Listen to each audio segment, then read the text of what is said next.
Hey, this is Madeline Sklar. And Suze Cooper, and you're listening to All Things Audio. I'm going to actually start off by going back to last week. Now, last week when we started the space actually crashed 3 times before we could get started with All Things Audio. And there was a lot of kind of back chat going on in the DMs and things between me and Madeline. Like, you know, obviously I'd set up the space and I was sat there kind of waiting for everybody to join and nobody did. And towards the end of the hour when we were live last week, we realised why that was, because Leah Culver had actually sent out a tweet saying that she kind of hit the wrong button, basically, and pulled Spaces down. So the whole of Spaces went down. So it wasn't just something that I was doing or not doing, and it wasn't just me that was affected. In fact, you were affected too, Michael, because you were live yourself in a space.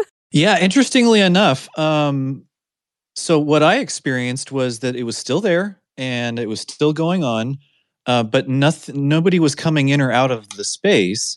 And then afterward, I did discover that all the recording of the entire space was there. So it must have had something to do with starting new spaces and people being able to enter and exit existing spaces. So for what that's worth, I mean, we could maybe try to read some tea leaves from that. I don't know. Yeah, I mean, what I was interested in was the fact that in her tweet explaining about it, it says, I turned on a Spaces feature that did not perform well at scale. And so effectively that's why everything crashed. So I'm now, obviously my mind started boggling then, and Morgan was similar, I think, wondering, well, what was that Spaces feature that she was fiddling with? Also, how amazing they're actually fiddling with Spaces features, right? Because we've spent a long time wondering what's next for Spaces. Clearly it's staying since Elon's takeover. Clearly we're now here. It seems quite stable and you know, it's going to move forward. But we were quite used to new features coming on board and talking about new things every single week, which was, you know, the key facet of what we spoke about here on All Things Audio. And that very much slowed to a halt. So the fact that they are actually on the other side of it now looking at turning on something, even if they turn something on that totally turned the lights out by accident, at least they're working on it, right? I was quite encouraged by that. Yes. I wonder if there are any features that they had planned on rolling out to everyone that they had not yet. And maybe the scale of just completing that rollout for a feature we already know about just didn't work well. I guess it remains to be seen. Yeah, that's true. I hadn't thought about it that way, that maybe it was one of those features that some people were already using. Yeah, do all hosts have chat now? Like the chat bubble in the lower right corner? Because maybe that was part of, I don't know. We could speculate all day long, but I wonder if it's just something that hasn't been rolled out. You're right. You're right. We're not going to know. But I think I was just encouraged by the fact that someone somewhere is trying to press buttons relating to Spaces. It's not being completely forgotten about, even if it might feel like it has a little bit by the hosts. It's fair to say it's going to stick around for a while at this point. Yeah, I think so. So next thing is actually a tweet that George sent me. Hi, George. I can see you in the space. Just before we went live, which is around the Spaces tab and the fact that the search bar is back there for George. Now, this is something that interests me because I'm actually seeing, I think, the same view as George, the old style Spaces tab as opposed to the audio tab, which was a different version of it.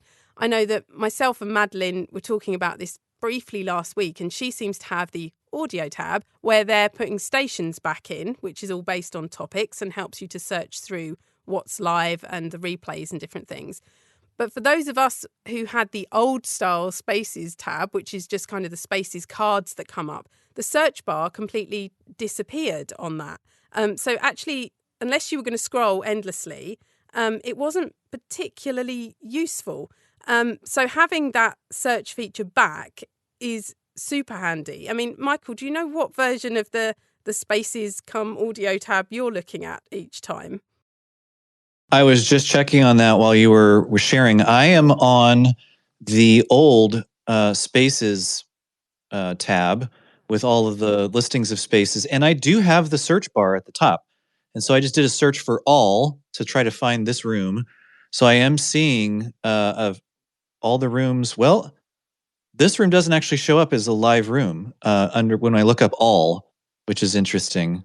So, but I'm seeing a few others. That is interesting. Where are we? Yeah. George, I can see you're requesting. Seeing as this was your tweet that we're talking about, I will add you. Wow, I'm in heaven. Whoa, boy. Not to denigrate what Andrew has done with Space's dashboard. I think that's absolutely fabulous. But now when something's about to come up, you can just search for it. Michael, I did search for all, and then all things, and then all things audio. Apparently that didn't come up. The hashtag didn't come up. But when I searched, I don't know, I found it before, but I searched for Susie and Cooper. It did come up. So maybe it's taking it from the host. You can search under the host, but maybe the hashtag for some reason isn't showing. Interesting. I think the hashtag all things audio didn't, although I didn't capitalize it, so maybe it's case sensitive. I don't know. Social, I think I searched for social audio and it did come up. So it's, That's funny though, because obviously hashtags have always been used on Twitter as a kind of search mechanism as discoverability. So for it not to be recognizing the hashtag kind of feels a bit backwards towards Twitter's usual. It's interesting that you saw the space when you searched for social audio, because I just did the exact same thing. And it has no live spaces right now with the words social audio, which is bizarre. So, Well, hopefully they'll get it straightened out. And maybe this leads into my next story as well then, about the fact that I couldn't see anybody had set a reminder for the space this week. And I wonder if that's a glitch or whether that ties in with the information that's on the card and this whole Spaces tab discoverability conversation. It's, it's very strange. It's got some strange things going on because I was using the search. I searched for Suze Cooper, and then so I was sitting on that card, and I'm also at my desktop, and I've got notifications on. So at 3:00, almost to the second, you seem to have started the space because that's when I got the notification on my desktop. But on my iPhone, nothing happened. And I sat. And I said, I wonder if she started the space. So I went to your profile and saw the purple circle around it. And you had indeed started the space. So it's not fully responsive, clearly. And actually, Michael, you were talking about notifications, and that's something that we've kind of lost, isn't it? We were able to set the bell notification for people that we follow when they start a space. And that's something that was kind of lost in the rolling back variants of what we had on Spaces. Is that still the case for you? I get notifications when I have set a reminder. It'll actually say that it told me that your space had been opened. What I'm also hoping for from a discoverability standpoint is a notification. So like if I have all tweets set, for you, Suze, then if you schedule a space, I would love to see a notification that says Suze Cooper has scheduled a space. And I can see what it is and then set a reminder, because it feels like every week, even for this room, which I want to come to every week, I need to purposefully go to yours or Madeline's profiles and find it and set the reminder there. And I hadn't done that until this morning when you had DM'd about this. So, and there's a strange thing about it. If you go to the card and you hit the set reminder button, it sets on the iPhone. It sets the reminder. If you touch the card anywhere off that button, it brings up a menu that says set reminder and put it on your calendar. People don't know that. So in other words, you hit the card anywhere but the button, and it will let you put it right on your calendar. So, and you can't do that on desktop. You can only set a reminder. You can't set a calendar notification from desktop. So it's got a lot of rough edges still, obviously. But what is heartening to me is they see the necessity of having searchable spaces. And then it will be a little glitchy and won't work, and people will complain about it, and they'll get it straightened out eventually. But they've got the basic thing there. And the other thing that I don't know if I can't remember if this is a new feature or just an old feature that came back. But when you go to the tab, it's showing you those cards before you search. It's showing you hosts that you follow. I can't remember if that was the case before or not, but it's not showing you just random cards. It's of the people that you follow. And I looked at a couple of them. I said, I don't follow these people. And then I noticed I did follow one of the co-hosts. So it's the host and or co-hosts. It's feeding you their cards. Well, I think, as you say, anything that is helping with discoverability at all is definitely encouraging right now. Yeah. So, and the fact that search bar is back, it is something I'd noticed was missing. As I say, that tab is doing weird and wonderful things for me, really. It's wound itself right the way back from having the random podcast episode version, which I really didn't like, but then winding itself back into the Spaces original version, but without the discoverability of it, to now having that search bar back with it, which I think, does make it at least a useful resource on the platform. Right, we're moving into Clubhouse news now. So, yes, Michael, this is where I definitely need your brain. We have a tweet here from Alessandro Pelusi, talking about Clubhouse working on replays in houses. Now, I know this was something you were talking about a couple of weeks ago that was kind of essential for people that had set up clubs and were kind of moving across to houses, because people didn't want to lose the replays of the different houses that they'd already run. So the fact that they're working on this sounds like a good thing, yeah? Yeah, definitely. And actually, in their town hall, I believe it was last week, the question that they asked of the community was, if you have not converted a club over to a house yet, what is keeping you from doing that? And the overwhelming, resounding, phenomenal response was, I want to keep my replays. And so the Clubhouse team is very aware of that. They are planning and designing that. And so hopefully it's just a matter of a few more weeks that we will see that. That's great that they're being so responsive. I mean, certainly, even from us just talking about it over here, it was something that was coming through very strongly.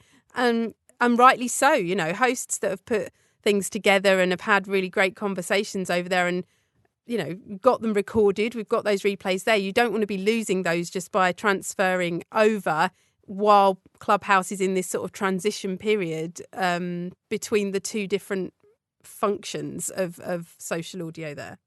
A clarification I should make is that the replays will continue to exist. If right now, when you transfer a club over to a house, any replays that were on the club page will continue to be on people's profiles.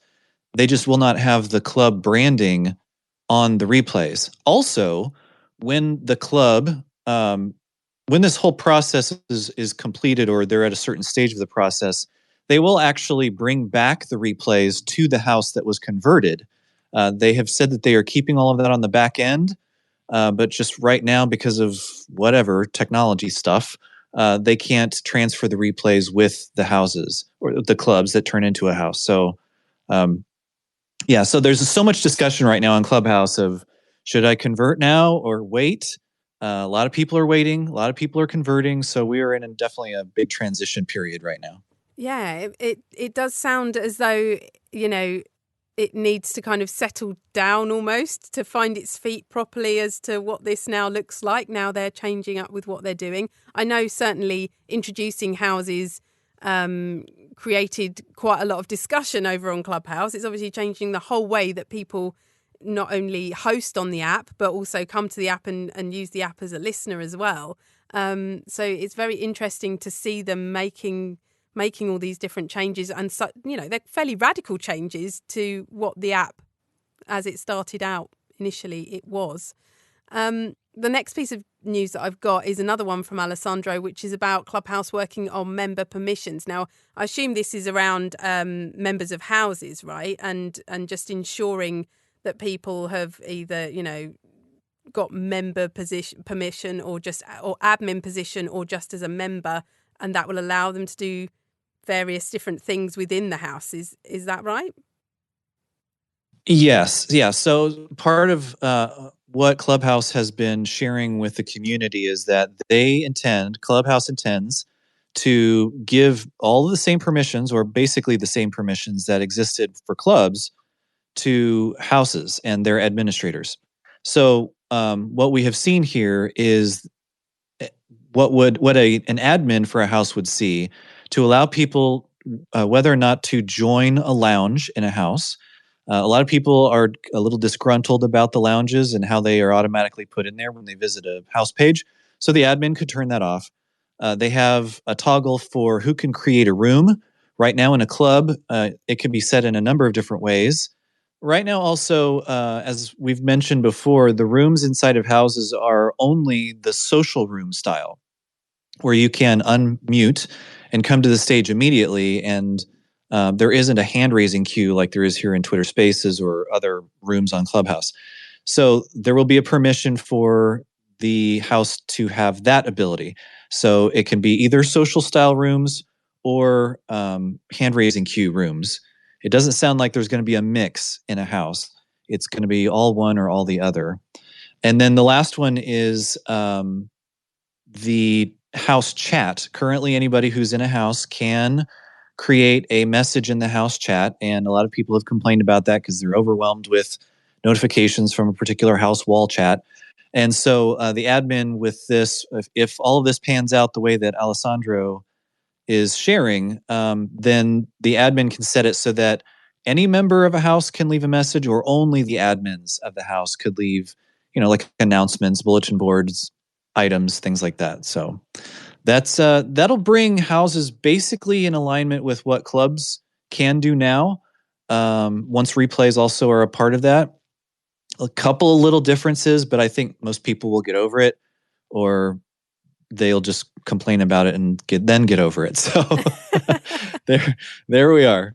Yeah, I mean this is it, isn't it? I mean, are people threatening to leave the app because of the changes, but are they really going to go?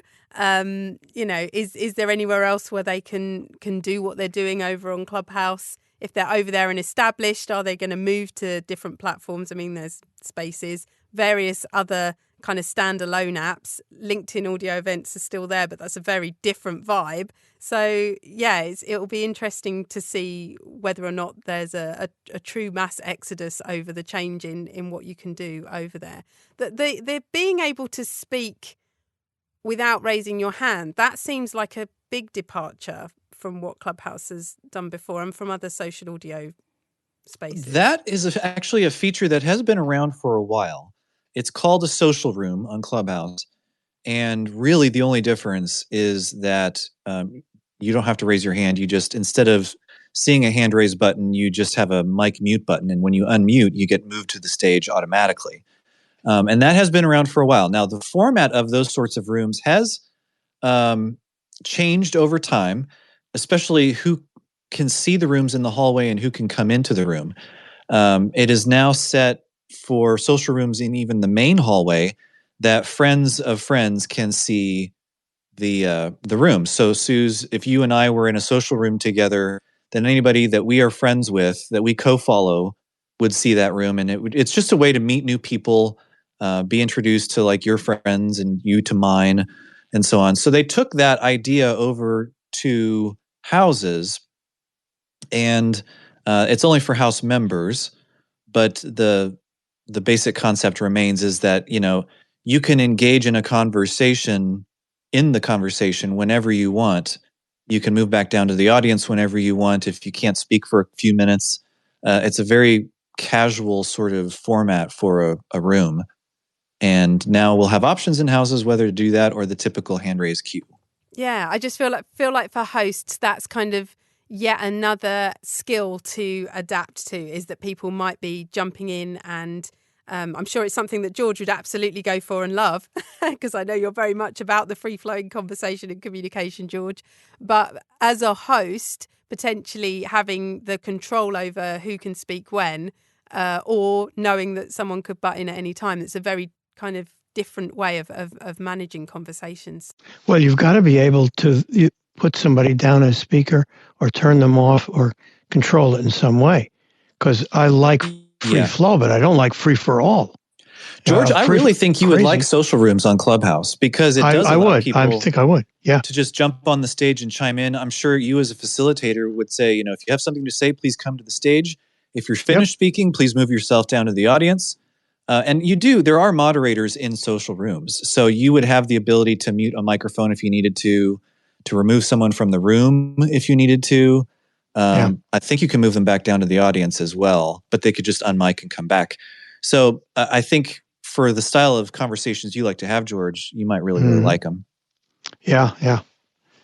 But on the other hand, the differentiating factor for Spaces is that it's connected to social audio, and this is becoming more and more, it's a little off topic, but with the new super tweets or mega tweets or long form tweets, whatever the hell you want to call them, or tweets.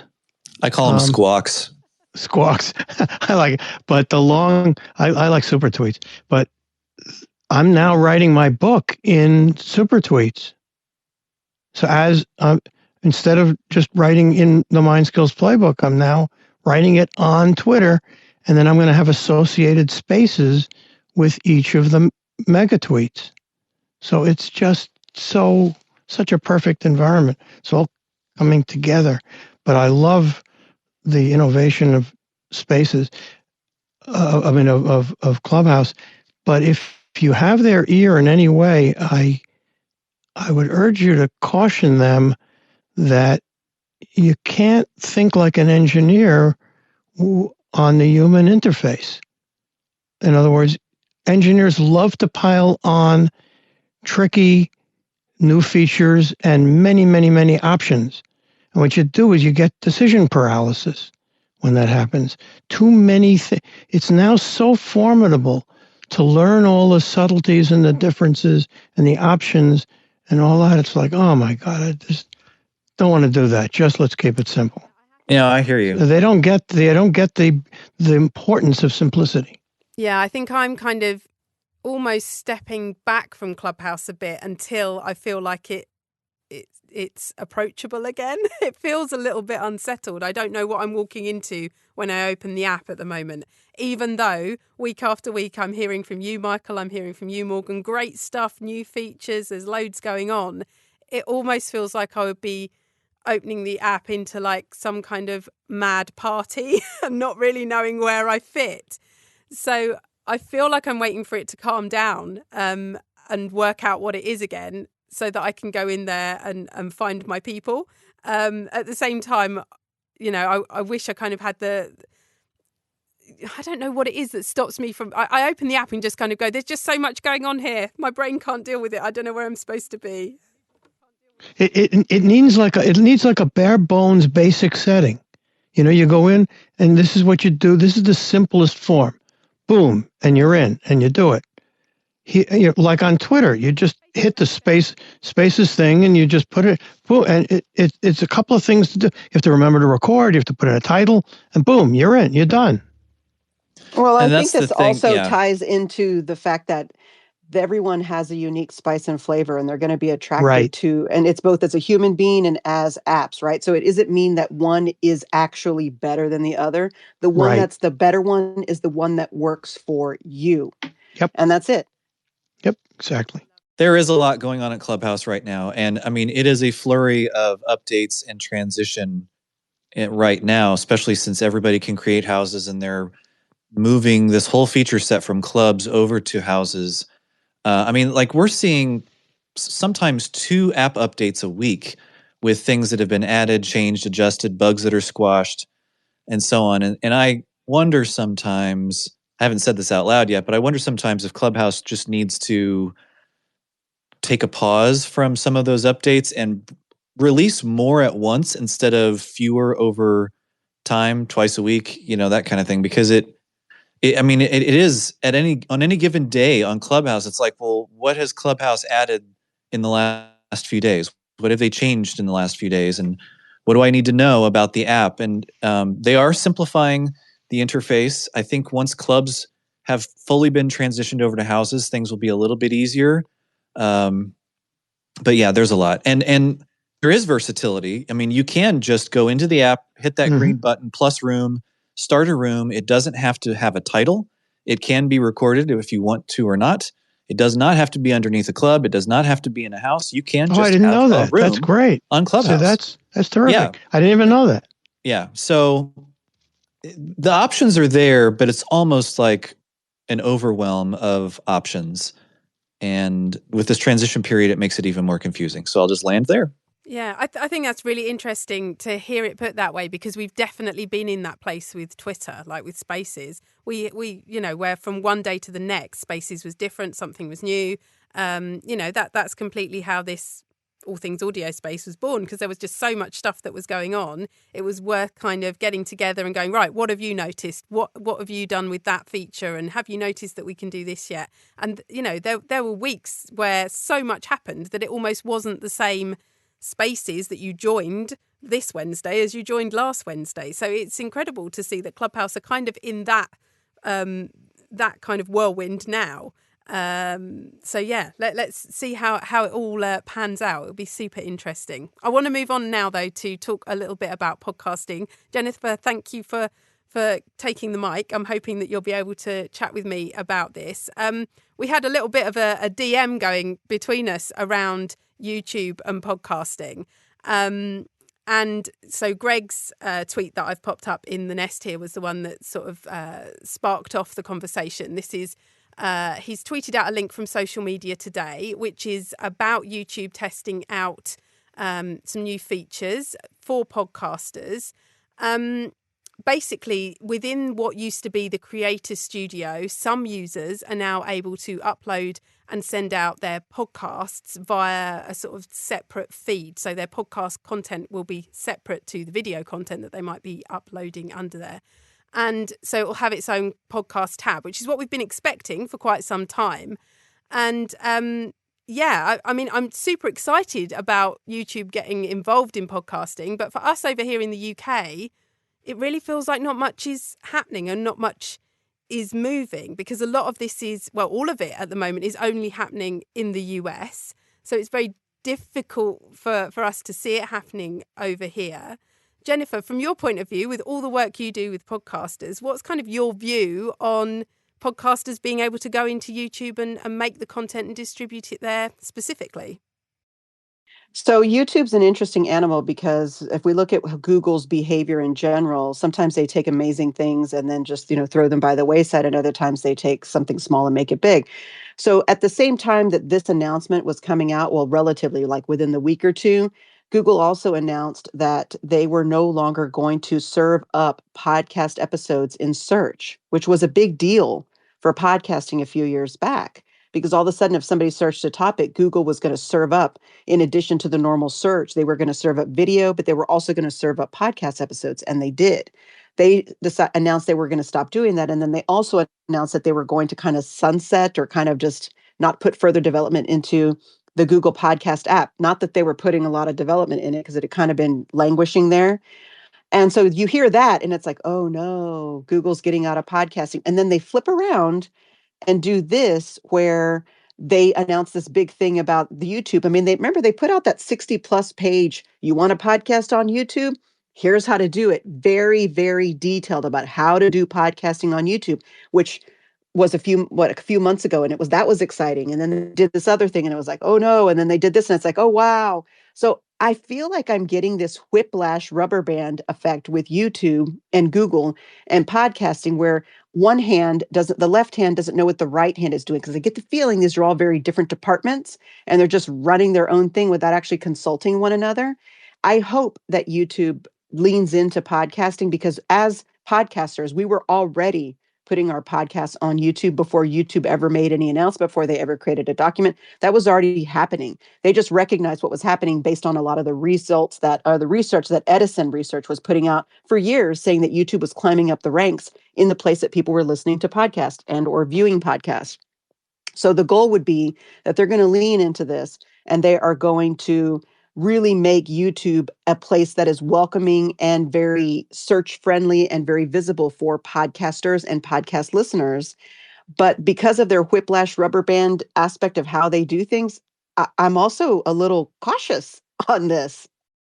Yeah, I'm glad to hear you say that, because I wondered if I was just being, a little bit too cautious over here. I mean, I've seen the document, as you say, it is extremely detailed. It's like 66 fully packed PowerPoint slides full of, thinking about your audience and your branding and what topic is it that you've got that you could create into a podcast. It's a fantastic document. Yeah, somebody put a lot of time and effort into it. They really, really put some thought into it. It doesn't appear to be something someone just threw against the wall and said, put it out there. This looks like somebody really cared about what they were putting together and really, truly wanted podcasters to understand how they can best utilize YouTube for their podcast.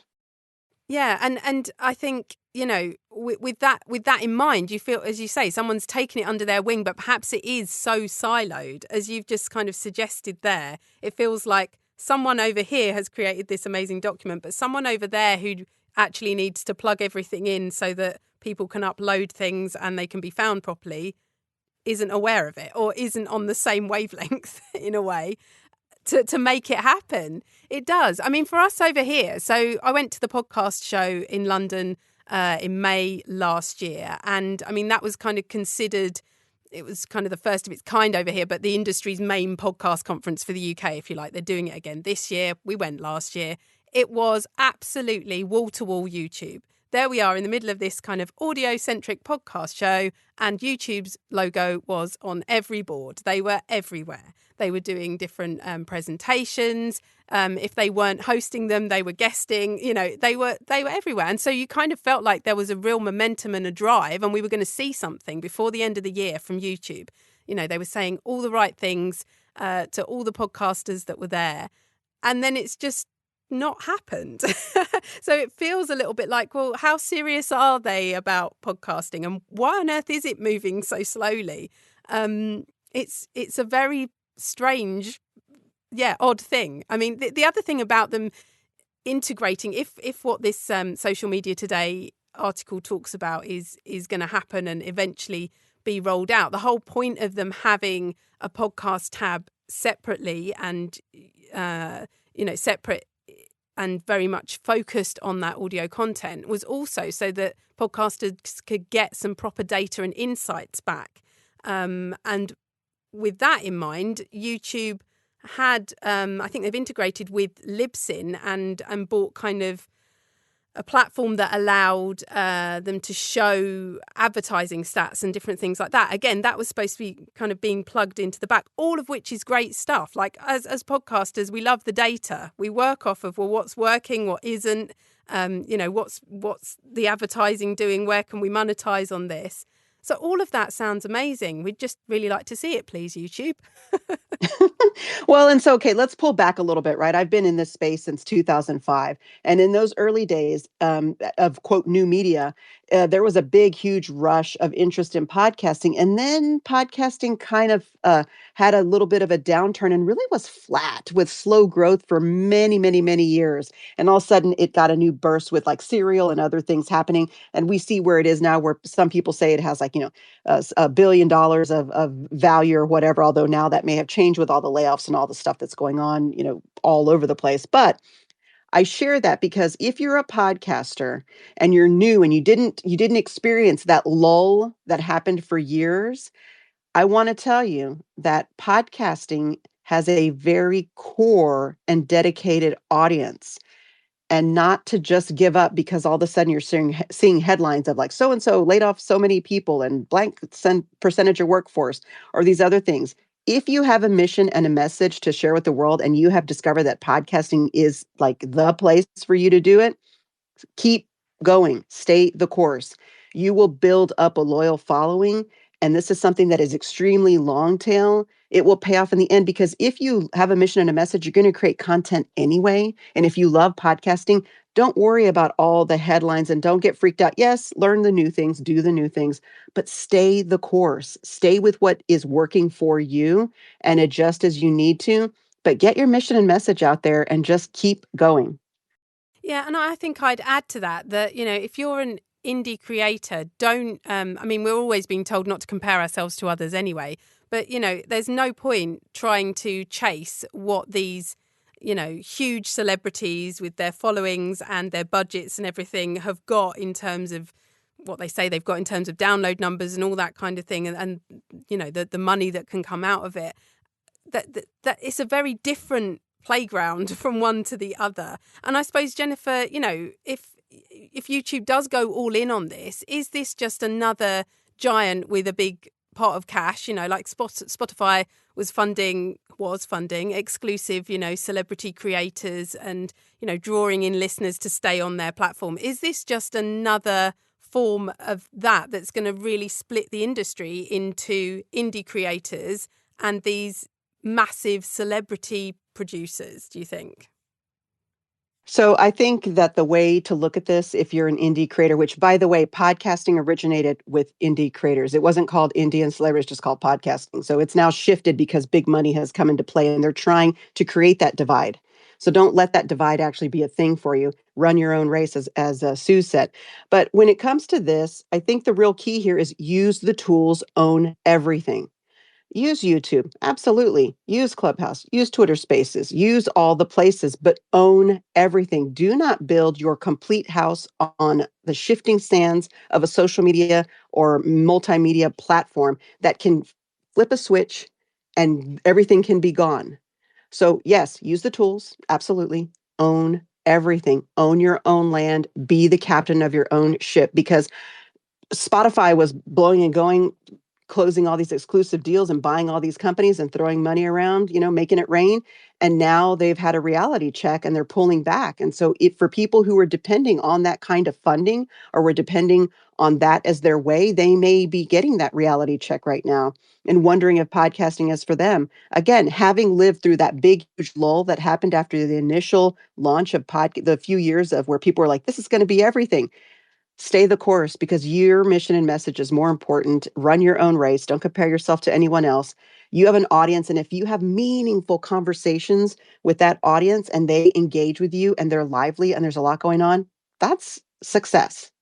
Yeah, absolutely. I think, you can have success with a small niche audience and get kind of direct. If you're I work sometimes with business podcasters. Some of them have got very small audiences in the hundreds, but actually they're getting 2-3 leads out of that per quarter. And that's what they actually want. And that's where they're monetizing. And it's about thinking around what that content brings to you as a whole, and not just about, the hundreds of thousands of downloads and the amount of money someone's getting paid because they've got a good basis for advertising something or being sponsored. There's lots of different ways of doing it. So yeah, it's interesting times for audio all round. Hey there, Michael, I see your hand. Yeah, so to go back to Clubhouse for a minute, I was talking about the flurry of activity that's going on over there with transitioning clubs to houses.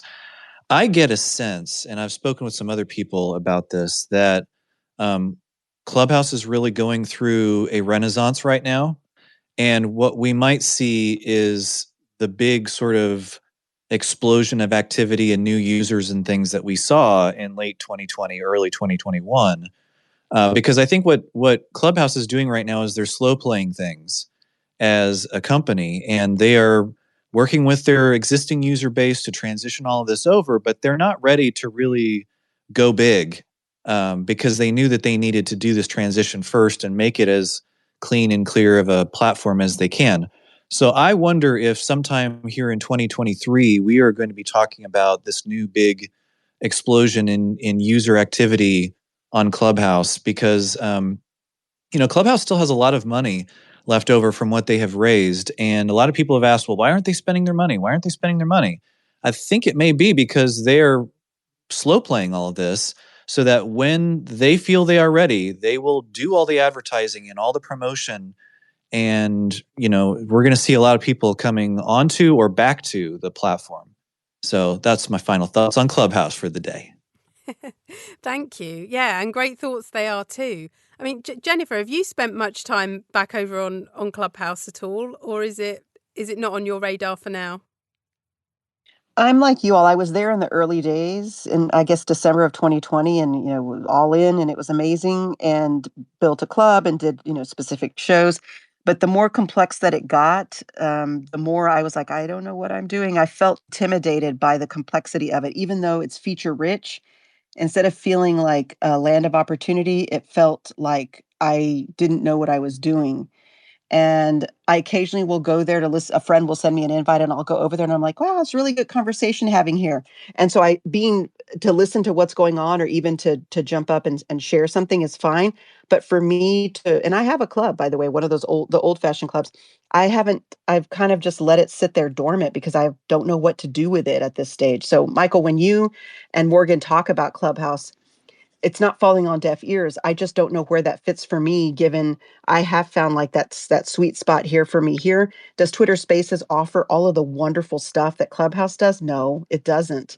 And to some extent, I feel like maybe we're shooting ourselves in the foot by not embracing all of that feature richness that Clubhouse has to offer.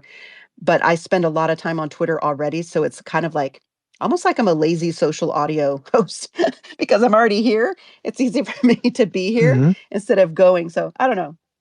Suze, I want to introduce Brian. You may not know who Brian is, but Brian has been on Clubhouse, and I've seen him here on Twitter Spaces as well.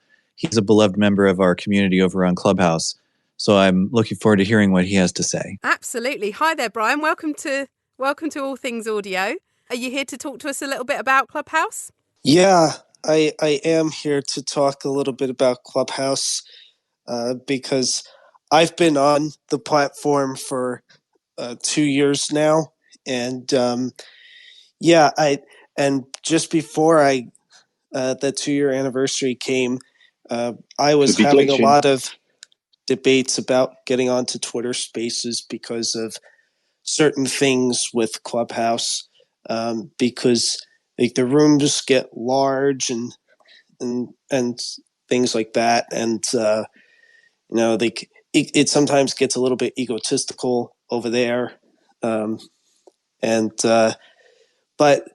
I have been seeing a shift with Clubhouse, and the houses are definitely getting more promotion at the higher part of the hallway feed, unless people RSVP to clubs events that are taking place or scheduled.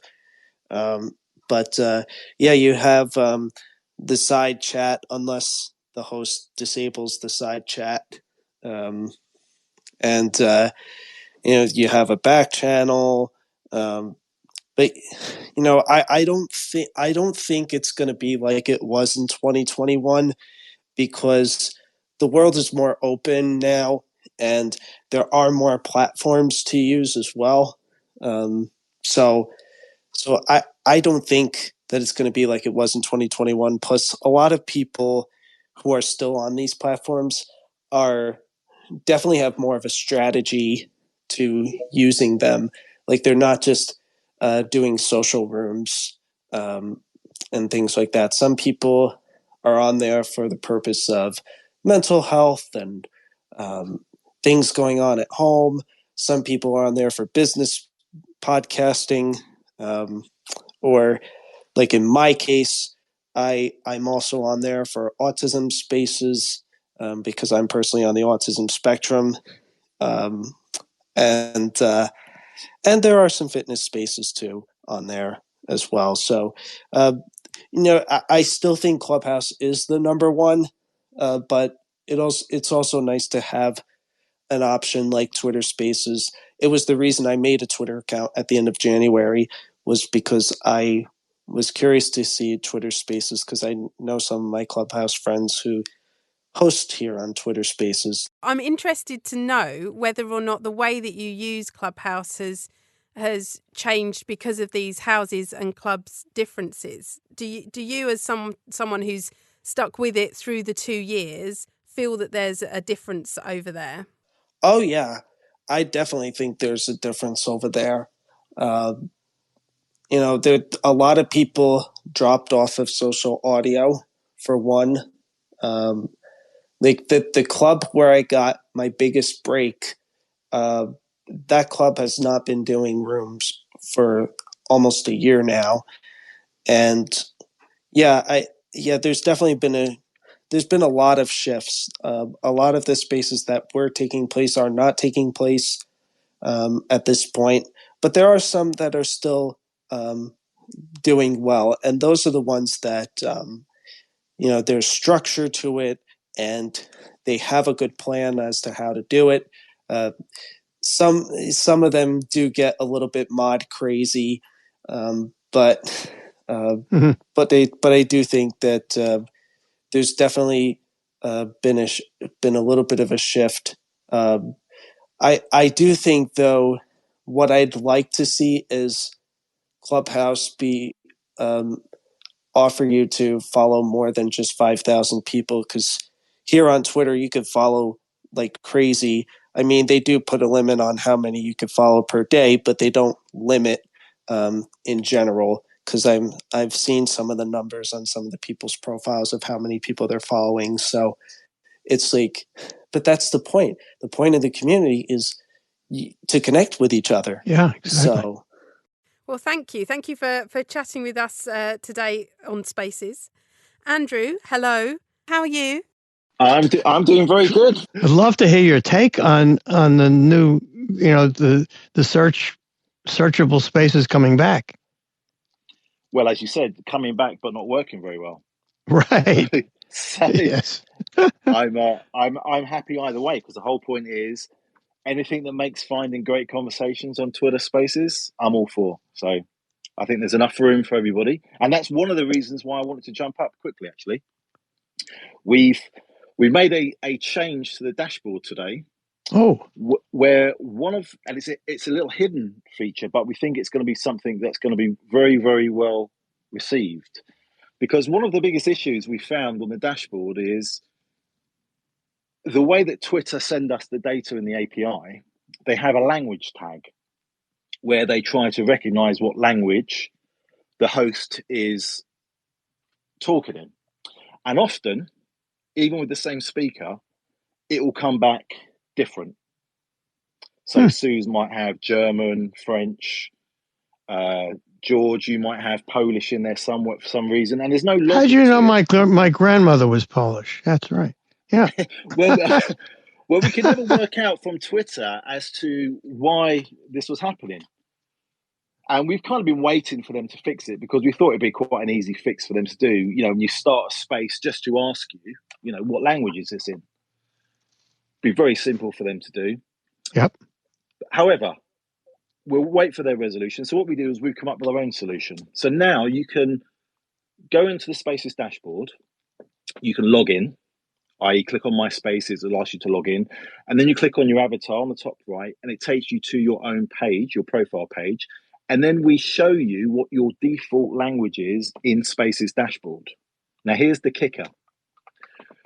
We've now added 160 languages in there, which means that all of these languages and voices that were not represented on Twitter will now be able to say, hey, for example, Greek. I have so many people from the Greek community saying to me, why the hell don't you have a leaderboard that's in Greek?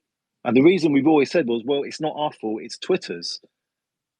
Well, now we're changing it. So you'll be able to go in and say, no, when I host a space, it is in Greek, or it is in Swahili. And we will now be able to create leaderboards for the 160 languages, of course, depending on if the hosts come in. But for once now, they'll feel like their voice is important, their language is important. And we want to recognize that and make sure that they actually have the same credentials and the same ability to become number one on their language in their leaderboard. So we're super excited by it. Congratulations. That's quite a feat. Is one of your languages gibberish? Some spaces are in gibberish, I think that's the default Twitter one they give you, yeah. Nice. Very good, very good. For anyone listening in the space who isn't aware, Andrew is the creator of spacesdashboard.com. Do pop that into your navigation bar on your browser. Go along and find it. It basically is the biggest and best, most amazing database of all the spaces that are live. You can go and search for the replays from people. As he says, there are these leaderboards, so we can see, like at the moment up on my screen, I can see there's a space going on about Web3 and crypto that's got 3,500 people in it. I can join it from here if I want to. I can go along and then follow the host, etc. There's tag searching. There's so much stuff on there. So if you are in any way excited about Twitter Spaces like we clearly are, do go along and find spacesdashboard.com if you haven't already. And as ever, Andrew, thank you for giving us the latest feature update. That certainly sounds like it's opening up spaces to even more people, which is what we really want. Thank you to all of our speakers who came on and shared so much great stuff. And we're available in all of your favorite podcast apps. We're out there, All Things Audio. You can also go to allthingsaudiopodcast.com as well. You certainly can. And you can catch us here on Twitter and use the hashtag AllThingsAudio, and we'll pick that up throughout the week. So that's it for this week. But thank you so much to everyone that's been here in the space with us and those of you listening. And we'll catch up with you next week. Bye, everybody.